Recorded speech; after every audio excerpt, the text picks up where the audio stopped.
د نن ورځې مهم خبر د پاکستان د نوي پارلمان یو شمېر غړي له جمهوري هیوادونو غواړي چې پاکستان کې د جمهوریت د بقا لپاره غږ پورته کړي.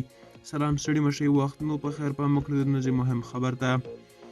د پاکستان د نوي پارلمان یو شمېر غړو د دغه هیواد وروستۍ جنجالي ټاکنو ته په اشارې سره ویلي له جمهوري هیوادونو غواړو چې پاکستان کې د جمهوریت د بقا لپاره غږ پورته کړي.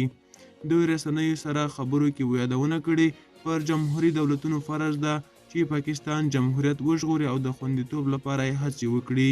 دا په داسې حال کې ده چې د ټاکنو د پایلو اعلانېدو شاوخوا 2 اونۍ وروسته دغه هیواد د نوي پارلمان د کلکو امنیتي تدابیرو په ترڅ کې پرانیستل شو. په ورته وخت کې د زندان عمران خان په مشرۍ د تحریک انصاف ګوند یو ځل بیا خبرداری ورکړی چې د دوی د غوښتنو د منلو په صورت کې به بیا پراخو لاریونونو ته مخه وکړي. دا و د نن صندوقي خبر. تر بیا ښې چارې، ښه وخت.